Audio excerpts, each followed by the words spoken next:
யோசேப்பு போத்திபாருடைய வீட்டில் இருக்கும்போது, அடிமையாக விற்கப்படும் போது, அங்கே இருக்கிற எகிப்தினுடைய தலையாரில் வாங்குறாரு. அந்த இடத்துல கர்த்தர் யோசேப்போட கூட இருக்கிறாரு, ஆசீர்வதிக்கிறாரு. அவர் என்ன வேலை செய்தாலும் ஆசீர்வதிக்கிறாரு. அப்ப பார்த்துட்டீங்கன்னா அந்த எஜமானுக்கு இவங்களுடைய தேவன், இவங்களுடைய கர்த்தர் இந்த பையன் கூட இருக்கிறாங்க, ஆசீர்வதிக்கிறாங்க என்று சொல்லி புரிந்து கொள்கிறார். சில காலங்கள் அப்படியே ஆகிறது. இவரோடு கூட கர்த்தர் இருக்கிறதுனால உயர்வு வருகிறது. அந்த எஜமான் நம்பி தன்னுடைய சகல காரியங்களும் அவரை நம்பி விசாரிக்க ஒப்பு கொடுத்துட்டு அவர் பாட்டு நிம்மதியா இருக்கிறாரு. அவருடைய மனைவி இவங்களிடத்தில் தவறுதலாக நடக்க ஒரு சூழ்நிலையை அவங்க உருவாக்கும் போது அவருடைய வஸ்திரத்தை விட்டுட்டு வெளியில ஓடி வருகிறார் கரைபடாம. ஸோ இது நிமித்தம் அந்த அம்மா போய் பேசுறாங்க, இவங்க மேல போய் குற்றச்சாட்டு வைக்கிறாங்க. அதனால இவரை சிறையில கொண்டு போறாங்க. அங்க சிறையில இருக்கக்கூடிய அதிகாரிகளுடைய கண்கள்லையும் தேவன் ஒரு தயவு கொடுக்கிறாரு. அந்த இடத்துலயும் என்ன பண்றாங்க, கர்த்தர் அவங்கள உயர்த்தினால அங்கேயும் சக கைதிகள் இடத்துல இவரை விசாரிக்கிறவராக வைக்கிறாங்க. அப்ப ஒரு 2 பேர் பார்த்துட்டீங்கன்னா, பான பாத்திரக்காரர், எகிப்தின் தேசத்தினுடைய ராஜாவுடைய பான பாத்திரக்காரர், தென் இன்னொரு மனிதன், 2 பேர் சொப்பனம் காண்கிறாங்க. அந்த சொப்பனத்துக்கு அர்த்தம் என்னன்னு சொல்லிட்டு யோசேப்பின் இடத்துல கேட்கும்போது அவர் சொல்ற, 3 நாட்குள்ள நீ மறுபடியும் என்ன பண்ணுவ, உன்னுடைய இதை குறித்த டீட்டெயில்டானதான் நம்ம இன்னொரு எபிசோட்ல பார்க்கலாம். ஏன்னா நம்ம தனிமையா இருப்பது நல்லதல்லன்னு சொல்லிட்டு தான் நம்ம பார்க்கவும் தான். அதனால ஷார்ட் அண்ட் கியூட்டா நம்ம ட்ராவல் பண்றோம். இதுக்குவே கொஞ்சம் அதிகமான டைம் எடுத்துருச்சு. ஸோ அதனால இதை குறித்து நம்ம டீட்டெயில்டாக இன்னொரு எபிசோட்ல பார்க்கலாம். 3 நாளுக்குள்ள நீங்க மறுபடியும் பான பாத்திரக்காரனுடைய அதே வேலையில உங்களுக்கு ராஜா அழைப்பு கொடுப்பார். இன்னொரு மனிதனை 3 நாளுக்குள்ள உன்னை தூக்கில ஏற்றிடுவாங்க. ஓகே, உனக்கு மரணம் நிச்சயம் சொல்றாரு. அதே போல காரியங்கள் நடந்துருது. தென் சொல்றாரு பான பாத்திரக்காரங்கிட்ட, இந்த யோசேப்பு, நீங்க அங்க உங்களுடைய பதவியில இருக்கும்போது, வேலையில இருக்கும்போது என்னை நீங்க நினைத்து கொள்ளுங்க, நான் எந்த தவறும் செய்யாம தான் இங்க சிறையிருப்புல வந்திருக்கேன் அப்படின்னு சொல்றாரு. அப்ப பாத்துட்டீங்கன்னா அப்படி சொன்ன உடனே அவங்க மறந்துடுறாங்க. மனுஷனுடைய குணம் பாருங்க, நன்றி அந்த உணர்வோடு இருக்கிறதுங்கிறது இட்ஸ் வெரி ரேர். மறந்துடுறாரு. பட் பார்வோனுக்கே சில காலத்துல அவருக்கு சொப்பனம் வருகிறது.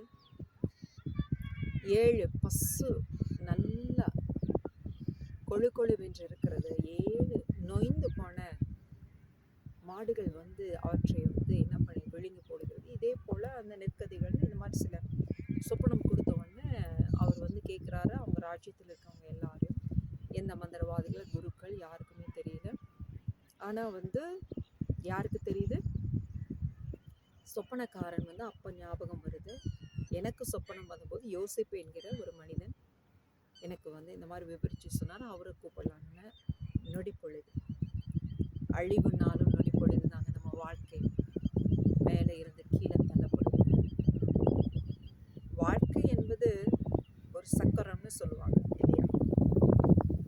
நிஜமா பாயில படுத்திருந்தவன் பாயிலே படுத்திருந்தவன், கட்டளை படுத்திருந்தவன் கட்டளை மட்டுமே படுத்திருந்தவன், நிஜமா பாயில படுத்திருந்தவன் கட்டளை படித்து அவன் வாழ்ந்து சுகித்திருக்கக்கூடிய ஒரு காலம் இருக்கும்.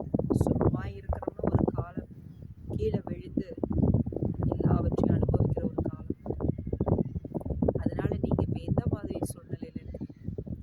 சுகமான சூழ்நிலையா? சந்தோஷமா இருங்க, அனுபவிங்க கர்த்தர் கொடுக்கிற பாக்கியம். கர்த்தருக்கு நன்றியோட நன்றி சொல்லிட்டு இன்னமும் அந்த ஆசீர்வாதங்கள் நிலைத்து இருக்கட்டும் சொல்லி, பெருகட்டும்னு சொல்லி, கர்த்தர் பெருக செய்கிற தேவன், வர்த்திக்க செய்கிற தேவன். அந்த ஆசீர்வாதங்களை பெற்றுக்கொண்டு இன்னமும் நீங்க சுகித்து இருப்பீர்களாக. இல்ல நீங்க இந்த மாதிரி தருணத்துல இருக்கீங்களா? ரொம்ப பாதிக்கப்பட்டு, நொய்ந்து போய், குறுகி போய், சகலத்தை இழந்து, பெரிவினையில சிதஞ்சு அப்படி இருக்கீங்களா? உங்க கண்களை தொலைத்துக் கொள்ளுங்க. நிச்சயமாக உங்களுக்கு ஒரு காலம் இருக்கு.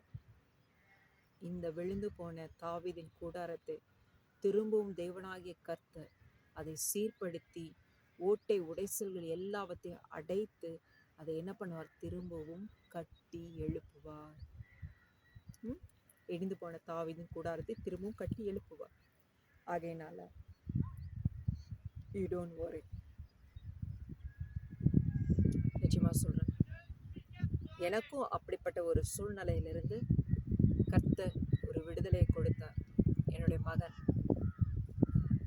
பிறந்து 3 நாள்ல தவறினான். நொடி பொழுது என் கண்ணும் மூடல, என் வாயும் மூடல. சந்தோஷம் சந்தோஷம் சந்தோஷம், பேசிக்கொண்டு 3 நாள் இரவு பகல் தூங்காம சாப்பிடாம பேசிக்கணும். ஏன்னா ஃபர்ஸ்ட் சிசேரியனா, எதுவும் சாப்பிடல, எதுவும் இல்லை, சந்தோஷத்துல பேசிக்கிட்டே இருக்க. பையன் அப்படியே ராஜா மாதிரி இருக்கா, நல்லா வாட்டர் சாட்டமா, ஆப்பிள் கலர்லாம் பக்கத்துல நிக்க முடியாது, அந்த அளவுக்கு ரோஸ் கலர், எவ்வளோ அழகா, நல்ல கை கால் விரல் எல்லாம் நீட்டமா வாட்டர் சாட்டமா. பார்க்குறவங்க அத்தனை பேரும் ஆச்சரியப்படுறாங்க. எனக்கு, நான் இவ்வளோ கஷ்டப்பட்டதுக்கு எனக்கு கர்த்தர் ஒரு குழந்தை கொடுத்துருக்கிறாரு. இனி என் வாழ்க்கையே மாறிடும், நான் நல்லா இருப்பேன், சந்தோஷமா இருப்பேன். நான் பட்ட சித்திரவதைக்கு மேல பாடு. நொடி பொழுதுல மகன் உயிர் போச்சு. நொடி பொழுது எனக்கு வாழ்க்கையும் சரியில்லை. நான் நம்பி இருந்தது என் பையன், என் குழந்தை. நாளைக்கு நாங்கள் 2 பேர் சேர்ந்து ஊழியம் செய்வோங்கிறது என்னோட நம்பிக்கையா இருந்துச்சு. நொடி பொழுதுல என் கனவு அத்தனை சுக்குநூறாச்சு. என் வாழ்க்கையே இருளா இருந்தது, அதுல ஒரு வெளிச்சம் போல இந்த குழந்தை எனக்கு இருந்துச்சு அப்படின்னு நான் நினைச்சேன். அந்த சகாப்தமே முடிந்தது. பைத்தியமே ஆயிட்டேன்.